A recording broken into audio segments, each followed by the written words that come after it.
Good morning, good afternoon, or evening, whichever and wherever you're tuning in from. Welcome to the Truck Around and Find Out podcast.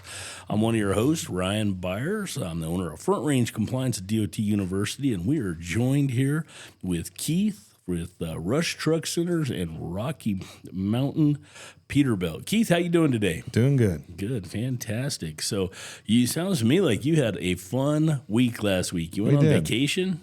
Yeah, we did.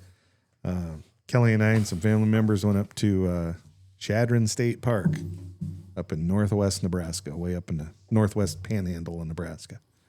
So, Gotcha. Good time. Beautiful place. You said that is close to Rapid City. That's about the south of Rapid City. South of Rapid City. Okay, so I'm trying to put my geography of Nebraska together, and it's not very good, that's for sure. So I'm trying to picture exactly where the southern tip of the Black Hills. Okay. Chadron State Park's absolutely beautiful. They got a pond. They got little pedal boats for the pond. Your kids can fish in the pond. They've got a general store. There's all kinds of arts and crafts in there for young kids. They got pellet guns for adults and kids. They got archery for adults and kids. They've got axe throwing for adults and kids. They got cabins. They got RV places. It's just beautiful. And they mow. Everything's mowed. All the outhouses are cleaned daily. Even Carlos, even comment, he goes, "There's not even any odors out of the outhouses here." He said, "This place is beautiful." Well, already it doesn't sound like it's nearly as busy or packed as any Colorado campground and spot, because as you know, here you get everybody with a Subaru and a wicker basket out there trying to go camping. So, And you're not, all their RV sites their campsites, they're all spaced out. So you're not crammed in like sardines. Very nice. Very cool. So it's nice, but it sure ruins you for camping in Colorado. Oh, I bet. It does. They take such great care. And then we went over to Fort Robinson. Lots of history there. Tons of history. Started in the mid 1800s, went till 1948 or 1950. Now, was it like a trading post? No, it was a military outpost. Okay. That's where Crazy Horse was killed. Okay. Oh, They've got a monument there where Crazy Horse was killed. The Red Cloud Agency was based out of there. A lot of the famous High Plains Indians were in and out of there. I got you. It's funny. I was just literally reading a thing on the Crazy Horse monument in South Dakota there. So yeah. This is south of that. But yeah, it's fantastic. They got a fantastic cafe there. They're building a massive water park on the west edge of it. And this water slide's got to be 4 or 5 stories tall. Dang. Huge. And then it's kind of for all ages. So it moves from this giant pool and this giant slide on, and it kind of gets a little less and a little less all the way over to like just a wading pool for little guys, little gals. And, nice new building there for it and everything. And they've got 2 campgrounds there. You got a playhouse there that plays every night. They got chuck wagon rides. They got haystack breakfast. You can take Jeep rides, horse rides. They let you float down the river. All kinds of stuff to do there. So, yeah. I grew up going there, and that was always one of my favorite places to go. And it's still really cool. It's amazing how just as you can get around and learn the area, there's just some sweet little hidey holes you can look at to go vacation.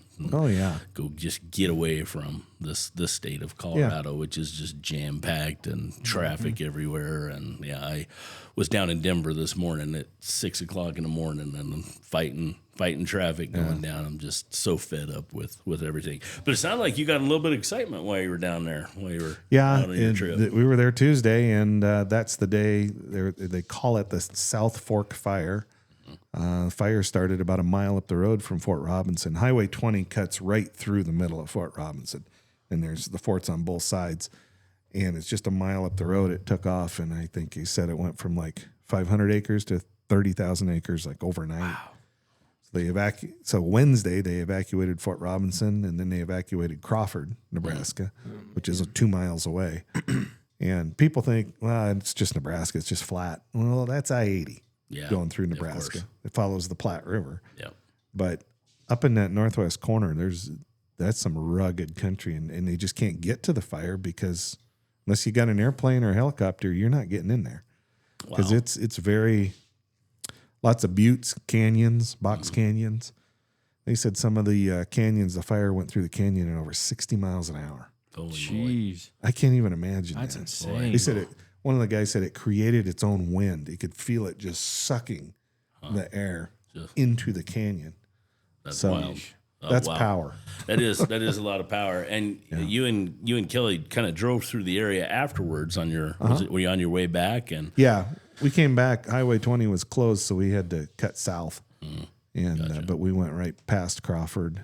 Crawford was still evacuated, and we could see over there and see the water bombers doing their thing, and they were picking up water out of Bucks Butte Reservoir. Okay, were they able to save the towns? And From what I understand, yes. oh man, It's just amazing how it's Nebraska, so not much gets put on the internet or anything. No. So I was just searching, but it sounds like Crawford's okay. Sounds like they finally got control of it. I think in light of the big fire they had last year, which burned almost 100,000 acres, and they lost almost 100,000 head of cattle. I think everywhere from Lincoln, Omaha, Grand Island, Kearney, North Platte, everywhere sent firefighters up there to help get it put out. Get on it now. Well, that's a rapid spread. I mean, 30,000 acres overnight. That's a pretty big. Yeah, and one of the saddest things was last year. We had a GM at our dealership retired and moved. But before he left, his brother came down. He was up helping, and he said that fire moved at over 60 miles an hour as well. And that was right after the calves had just been born. Well, what's a calf do? Nothing. They just ball up. Yeah. That's what they're taught to do, is just ball up and don't move. Well, the fire kills them immediately. Mom's not leaving the calf. Yeah. So it burns her coat off of her, burns off her ears, her eyelids, her lips, Yeah. curls up their hooves from the heat. And so they just stand there. They can't do anything. And they're just going to stand there and starve, and be in incredible pain. That's brutal. So he said he spent 2 weeks driving around doing nothing but shooting mama cows in the head. That were just they can't do anything. Oh, Yeah. that's And horrible. he said it's horrible. Yeah. He said it's the right thing to do, It's the humane thing but to do. But it's the humane thing to do, and it's the right thing to do. But he said it was just horrible. Yeah. Yeah. That's a time of year when all the farmers and ranchers are happy. It's got new life. Calving season. Everybody's happy, and That's their crop. Yeah. didn't turn out that way. So Sad. it was interesting. I mean, even none of the Denver news channels really reported on it correctly or anything like that. They were like, "Hey, they lost 22 sheep," and it's like, that's not sheep country. That's cattle country. There's some sheep, but it's all cows. Yeah. Yeah. So pretty sad, but it sounds like they jumped right on this one to get it squashed. Yeah. So. That's always good. I'm afraid we're going to be in for a pretty hot summer. So not a lot of moisture coming our way either. So there's going to be some idiot that wants to make a campfire up in the mountains and catches some stuff going. So hopefully we don't get too smoky this summer, but until we get some moisture, it's going to be it's kind of crispy out there now. So well, that was my last week, and you had an interesting weekend. I did, yeah. I had a big weekend. I had all kinds of plans this weekend. Holly had she had a bunch of craft stuff. She held upstairs in our training room. She had a little craft thing going on Saturday, so she'd been planning on this for a while. I don't know, some card making group or whatever. They were making Winnie the Pooh cards, and I was like, great, all day you're going to be crafting? I was like, I am jumping on the Harley, and I was going to go for a ride. I had kind of planned to kind of, head up through the mountains, kind of cut down through Walden, down through Granby, and just get away and enjoy a day out. And that was my plan. Then on Saturdays, I was trying to wrangle you up to go do some sporting clays, or on Sunday, and I had to put it all on the back burner. So Natalie she was scheduled to go in on the 19th and get induced. And, everybody from both of my kids and her first one, everybody has had to be induced. So nobody expected her to go into labor. And, well, Saturday morning when I rolled out of bed, at about 6:30, Holly told me that we were having a grandbaby. So Natalie was in the hospital. She was in full labor. So, we called and talked to them with a quick FaceTime, and they seemed like they were doing good. She looked in good spirits, and 3 hours later, we had a new little grandbaby. So we had little Amelia was born, and she was 20 inches and 6 pounds and 7 ounces. So she's a tiny little thing. Like I said, I've thrown fish back bigger fish than that back. Yeah. I think right about now. Congratulations. That's awesome. Thank you. It's very, very exciting. We went, of course, to the hospital. We gave him the day, and then we had Nolan. So my Harley ride and my shooting trip got postponed. So we took Nolan. I did go fishing, shopping. I went and got him his first fishing pole. So Nolan and Papa went to Shills, and he picked out his Spider-Man fishing pole. I was trying to talk him into an upgrade, but he wasn't having it. He was dead set on Spider-Man. So then we went we got a little pond by our house, and I see kids fishing all the time up there. I never see anybody pulling any fish out, and I figured out why. They're all little bluegill, probably about 2 inches long, and just hundreds of them. And I'm like, well, we threw a hook and a little bit of bait in there, he and I think that the bait was too big for the itty-bitty little bluegill they had. But he was good for about 2 casts, and then after that he just wanted to run around and throw rocks in the water. Didn't really surprise me too much, but I was like, all right, well, he's not quite there. I need to take him and get him some trout. Let him watch him reel in that first fish. So I guess I could probably take him over to Ted's. Do they still do the fishing over there? I think they do. I don't think so. I don't know. Last I heard, Ted's shut down. So I drove by the other day. It looked like they had some people there. Like they had some stuff going on. That might be a fun place for him to catch his first fish. That could be real fun. Cade's first fish was up at Pinewood Reservoir. Yeah, Pinewood. Huh? Okay. Yeah, we got a trout. Got to get him a trout for his first one, and not some stupid little bluegill. I don't like trout that taste like fish. They do. Yeah. So they taste pretty good on a campfire. I taught the kids how to cook them when we're camping, and they taste pretty good up there. Luke, what do you think? Flour coating and some heavy seasoning. Oh, baby, delicious. Yeah, I like walleye better. Well, yeah, we understand. Walleye is where it's at. Walleye is definitely a good fish. Yeah. All the years fishing, I don't remember actually ever catching a walleye. Oh, so I don't know why. They're the best. Maybe I'm fishing wrong, but yeah, they're the best. That is by far to me the best fish to eat. Yeah, salt or freshwater doesn't matter. That's the best fish. They are good. That's for sure. So. Well, fantastic. So, we had a big weekend. I was telling you earlier, I went and got my first lesson for shooting, and kind of figured out that I was doing everything all wrong. So, when you shoot, do you, at sporting clays, are you a both eye open? Are you a closing eye, that kind of thing? Usually I got both of them open. It seems like it's kind of I've been talking to people. It's, right. It's funny. The ones I hit.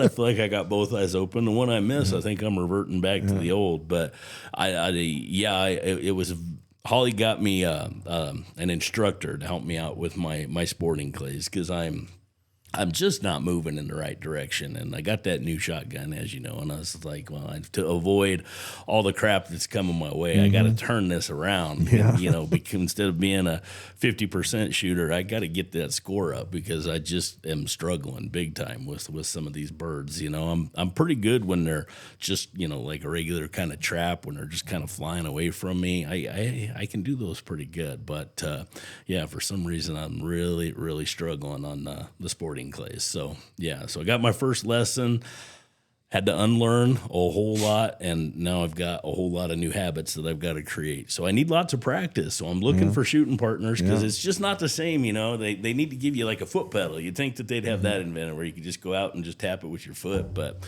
I don't have that as a deal. So I need a partner to go out shooting with me. Yeah. So if you're looking for practice, a couple rounds, I would love to get out there and do some shooting. Old Redbeard's sitting over there going, what about me? I want to go shooting too. So I need that practice more than you do. I need to be better than you. You've beat me the last couple of times, and I'm having a real hard time with that. Not the last time we went, but the time before I beat you. But you smoked me last time. Natalie's husband, Mike, is that right? Yeah, Mike. He shoots well. He's a damn good shot. He is. He's doing well. Has he ever had lessons? I don't think so. No. He'd be dangerous. with lessons. He's a very talented young man. Yes, he is. He really is. Mike is pretty good at a lot that he does. He's also extremely competitive. And I never noticed. And right now, I'm not anywhere near the point of being competitive with him, but I want to just kick his ass. I'm just saying, Mike, I hope you hear this. I'm going to tell you this right now. I am coming for you. I'm going to be on top of that leaderboard, and you're just going to have to eat my dust. So, boy. I'm coming for you. I mean, he's so into it. Shoot, he's even buying new shotguns to try out new ones because he got him He could probably beat me with a pump. He's doing pretty good. I think he shot. What was that last score that when we went out together? You did a 56. You don't have to say that 42, live, but thank you. And I think Mike was a 78. I think last time we went. Yeah. That sounds right. Yeah, sounds about right. Because I think with the Maverick, he was low 80s, wasn't he? Or high 70s. High 70s, we forgot low to 80s. count when we turned in our score. Yeah, we turned in our score sheets. And He shot well. Didn't add them up. Yeah. We definitely should have added them up. Yeah, we should have. Hey, that's a rookie mistake, but that's okay. Next year I'll be a little bit. I really wasn't excited to count up my scorecard. I did better than I did last year when my shoulder was out. But That course is set up tough. It is a hard one. That's a tough one. Well, I got taught by my old man, may he rest in peace. Old Billy, though, was not a hunter. He was not a shooter. He was a great sportsman as far as football, wrestling, and coaching and all that kind of stuff. But he just really, kind of was winging it. Well, that's kind of how I was taught. So I think that my approach to sporting clays is trying to find that lead and, have the follow through with wherever you're supposed to be to drop that. And what I learned in my first lesson, which I still have a ton to learn, but is that is not wrong. You don't need, or that is all wrong. You don't need to worry about your lead. It's all in your shot placement and your follow through and that acceleration past the target. And, the way he was teaching me, and I was following him doing his thing, and we ended our first lesson with 10 breaks in a row, and we're like, okay, that's a good stopping point today. Keep focusing on that, keep practicing, and see if I can keep that up. So I got a lot to learn. I have a lot of practice. I recognize that. I think he'll share that with us. I hope so. After I beat your score, he's going to want one or two good solid wins. Then he might start sharing. He'll start sharing. When y'all look at me and say, okay, and you changed something, what are you doing? Share this with me. Then maybe I'll share something. Okay. But right now, I'm still just trying to figure it out for myself. So I am nowhere near anywhere ready to say, oh, I think I know what I'm doing, because I'm really unlearning everything and relearning it from the ground up. So kind of like golfing for years and then go see an instructor. That I definitely have never seen a golf instructor, but I never once professed to be a good golfer. I'm usually pretty happy when I get a good drive, and I'm like, yeah, that made my whole day. I did that, and I had to unlearn everything. Yeah, that's probably about where I'm at. So yeah, it's been very interesting. I'm really looking forward to seeing if I can get a couple rounds of practice, and then seeing how I do my second time with the instructor, and see if I can kind of turn this thing around. But super good guy. I don't have his card on me. His name is Rick something, but I'll make sure I share that one of these days. So after I get that top score, I got to get that top score first. So yeah, he's kind of. I asked him if he's a sports psychologist. He told me, he says, "Well, you carry my card with me." He says, "If you're ever out shooting, as long as I'm not on the range, I'll happy to take your call. I'll guide you through whatever you got going on." I can envision myself out in the middle of the range, being like, "Okay, I don't know what I'm doing, but I'm missing this." But next Maverick, we're going to say, who's he on the phone with? Yeah, right. I'm over there. Walk me through He's got a satellite phone because there's no cell service here. I'm putting Rick on my team next, Maverick. Yeah, imagine that. He's a super good guy, but anyways, well, trucking and transportation, Keith, what you got going on in your neck of the woods? Anything exciting? Any big news? No, it's just interesting that we can't get answers on these. Right now, new emissions is coming January 1st, just like I've been saying for the last several months. But all of a sudden now there's rumors, not confirmed by Peterbilt, not confirmed by Cummins, nothing like that. But they're talking about they may push it off a year.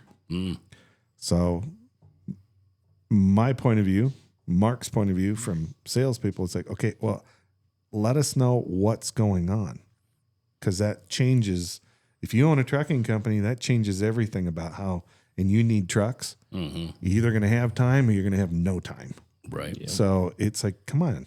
I mean, I don't get it what the feds are doing. It sounds like the rumor is that Cummins is just going to pay the fines and push their engine off a year and then just pay the fines for the credits and everything like that. Well, great. Is that what's going to happen? We just need to know. Yeah. So that's kind of a rumor. It just came out today. Okay. Mark and I were talking about that. So sounds like Peterbilt's about built out for the fourth quarter. I don't know if it's true or not, but I heard from several sources, so I'm assuming it's true, but I heard Freightliner's sold out. International sold out. So Pete Kenworth, I don't know about Mac. I haven't heard anything on Mac, but Pete and Kenworth were not sold out yet, but it's getting close. Okay. So. Well, so if you're on this rumor, does that mean that they'll still be producing this old style if they don't have to switch everything over? That's what it would be. Yes. Well, that would be good, right? Yes. Potentially. I potentially, if that's the way this goes, I think it's a good thing. I gotcha. Kicks the can down the road for a year. Well, looking at trucking from a politics point of view, I mean, if they announced, over the weekend that the Iran war is officially going to be coming to a close and the Strait of Hormuz is open, I would expect that we should see some fuel prices coming down, hopefully in the near future. That'll help everybody. That's not just trucking. That's all of us. That helps everybody, but especially trucking companies. Oh, man, yeah. Especially when you're running multiple. I mean, if you're running one unit and you're just an owner-operator, fuel's still a huge cost. But if you're running 30, 40, 50, 100 trucks, whatever, it's massive. Yeah. Well, those freight rates are going to be skyrocketed with these fuels. They got to cover all that. That means all the commodities, the price of everything is, of course, going to go up. And it's just a driving force for so many different things. So hopefully, we had that stint with those extremely high fuel prices these last few months. So, hopefully get those prices down, start seeing some movement in there. I know the FMCSA, kind of looking at all the Twitter feed and everything, trying to prepare for this, looking for topics. There's a lot of talk from the FMCSA, still kind of pushing on the driver's license issues right now. There's still a lot of pushing going on the entire no English speaking and this kind of thing. And then I was telling you before we got started, they released that video from Arkansas of another no name given CDL that got pulled over for an inspection that hardly spoke any English. And so we still have all of that going on, but it doesn't, the feel that I'm kind of getting from here, like we haven't had any movement whatsoever from any of the non-English speaking. Like there was a whole lot of talk about that right after the first of the year, and we kind of covered it well on the podcast and that. And then they kind of did that big mass suspension, but it just doesn't seem like there's been a whole lot of movement, at least locally, not here on that front. It seems like they just kind of did that, appeased and whatever to the FMCSA or the Department of Transportation, but we just haven't seen a whole lot really come up for that, or it's just not being spoken about, which is definite possibility, that kind of thing. But I haven't heard anything from my end either.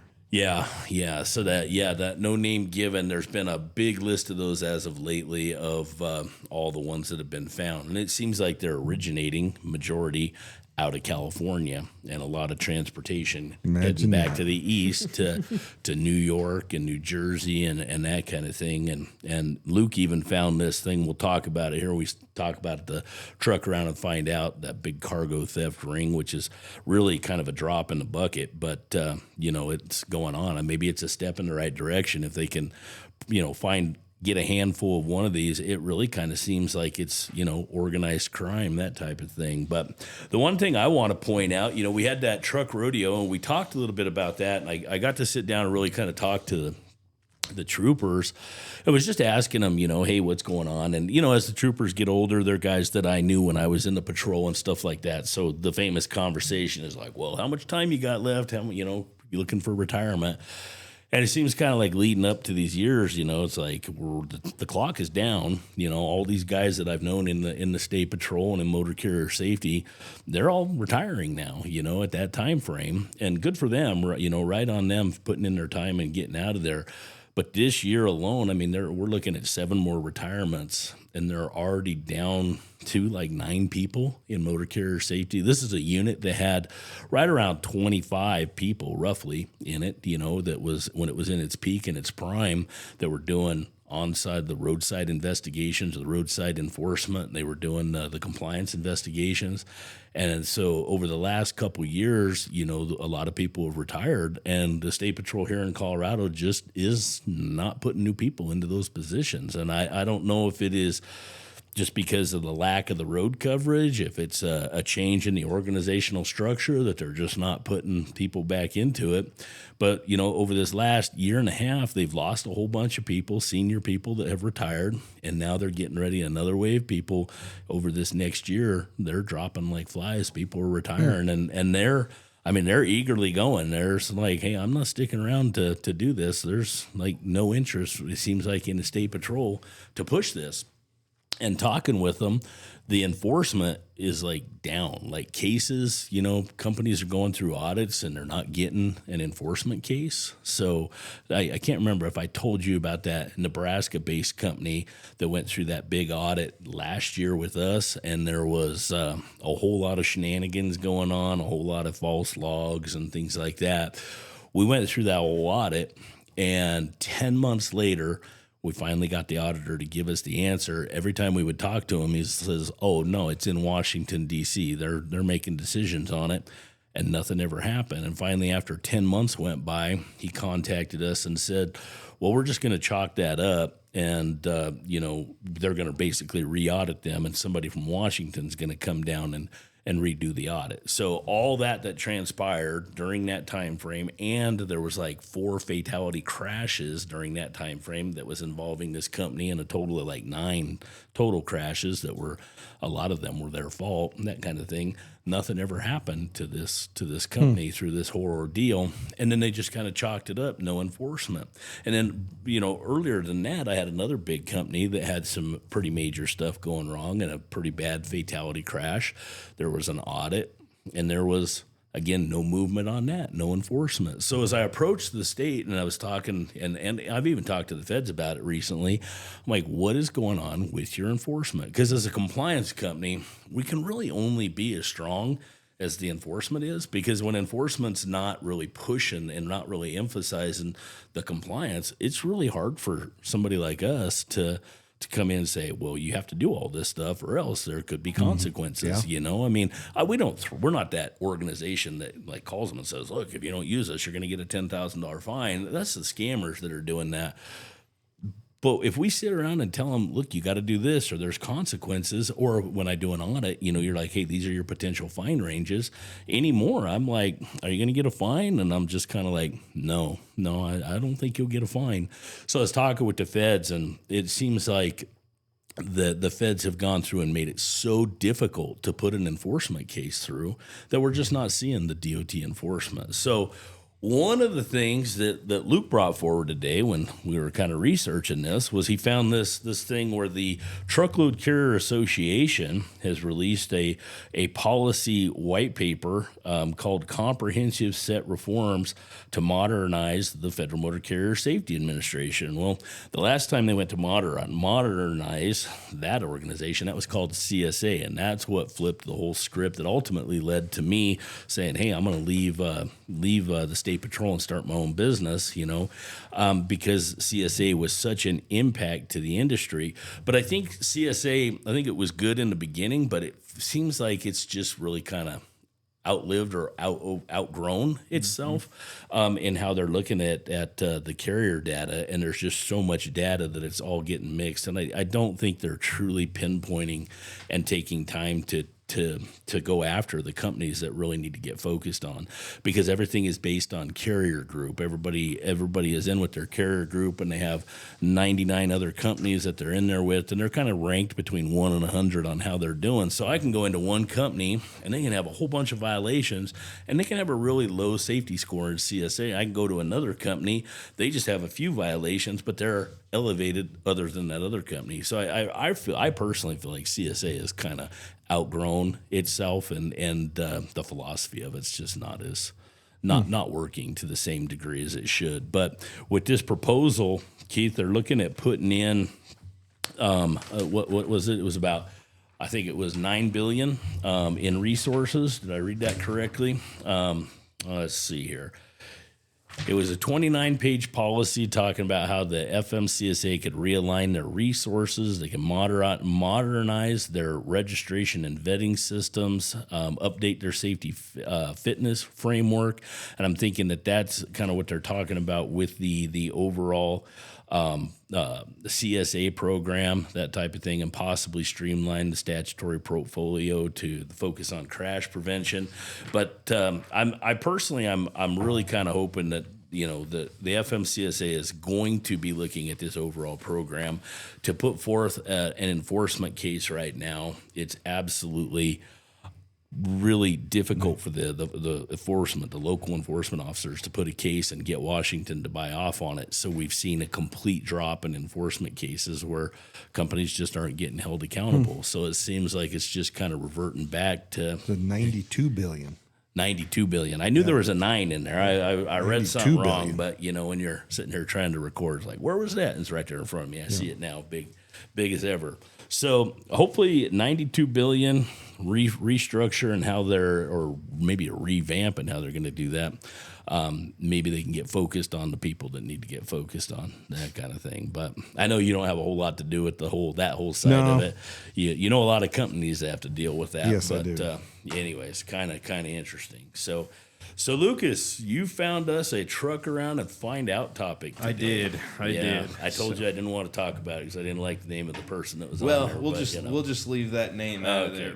Good. I just thought it was a pretty crazy story. So, what was it? On June 3rd, the person who shall not be named announced the indictments of 8 people who were connected to a multi-million-dollar cargo theft ring.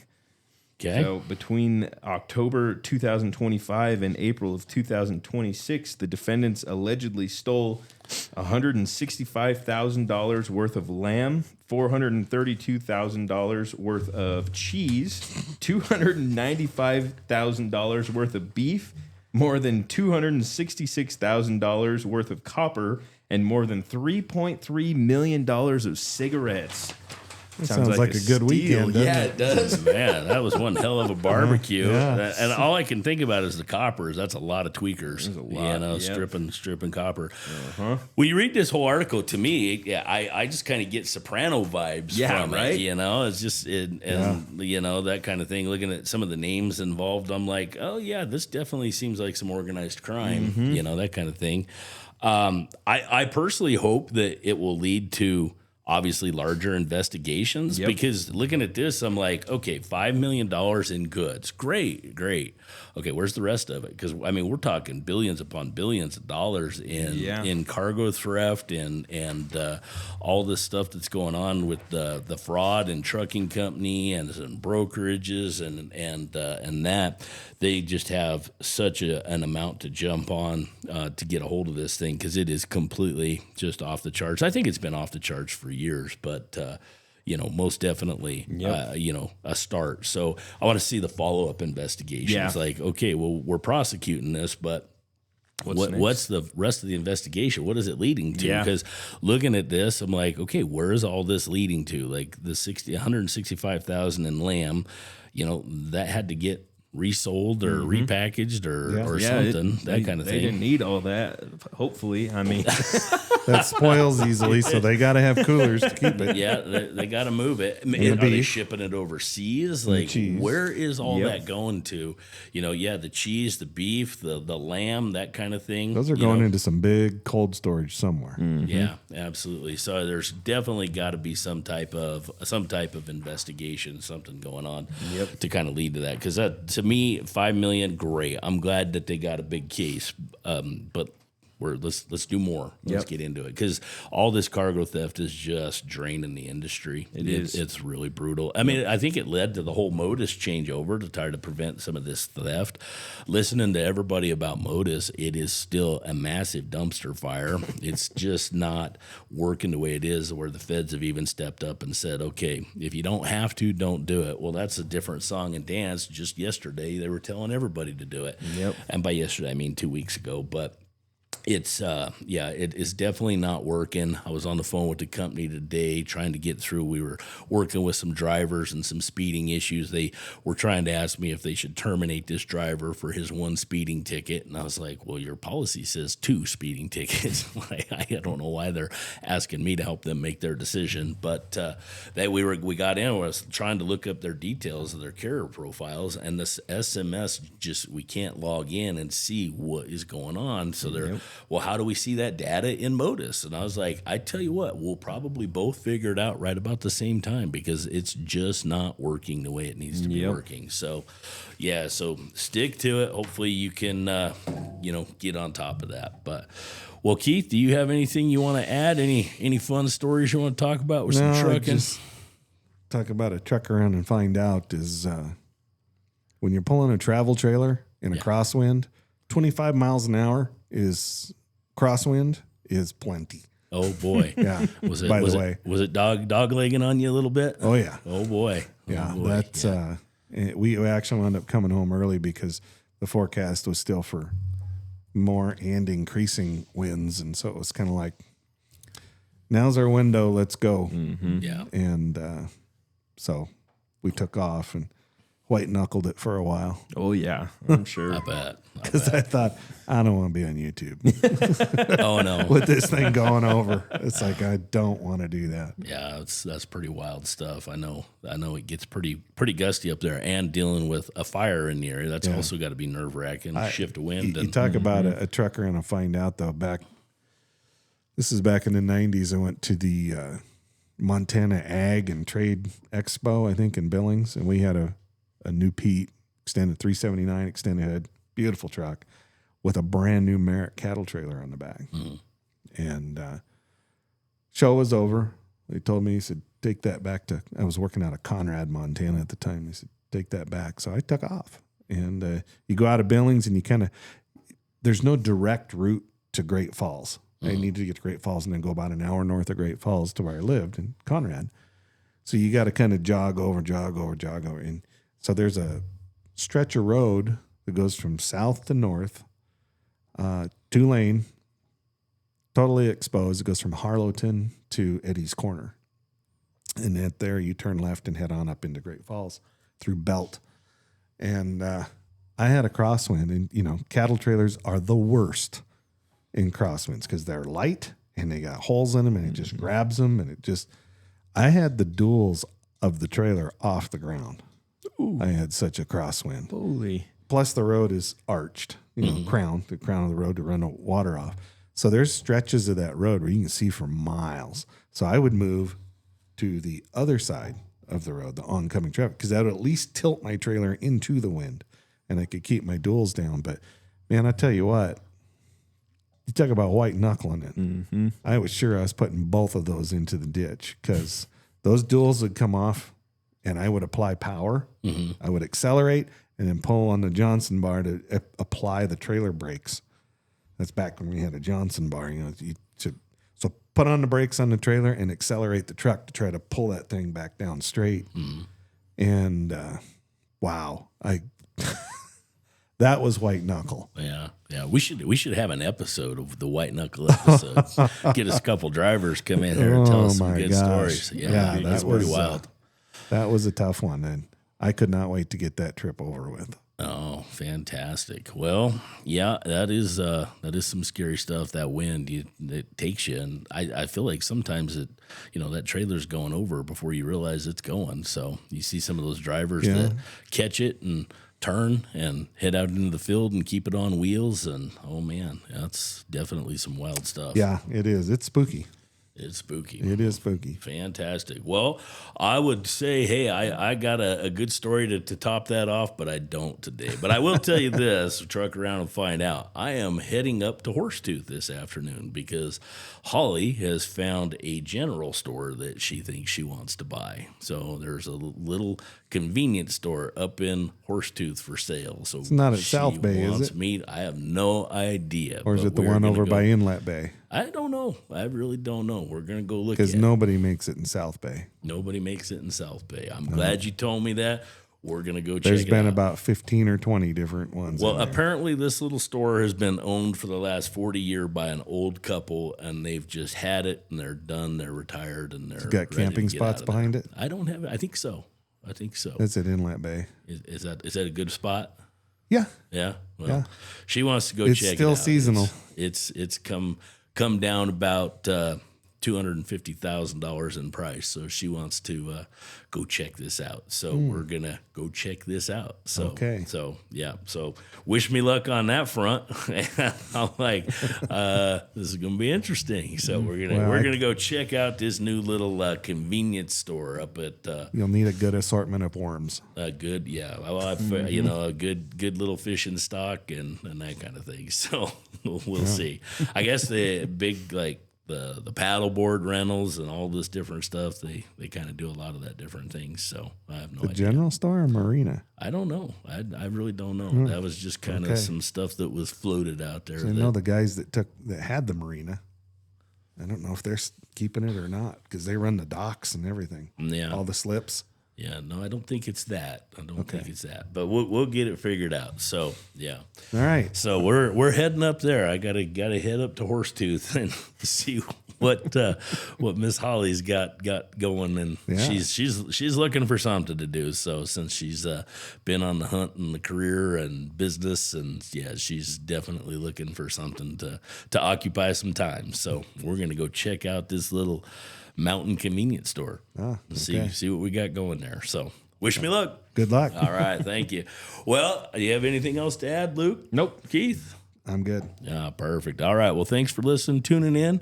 Stay safe out there. Thanks for what you do. Keep her shiny side up, and we'll catch you on the next podcast. God bless you guys. Bless you.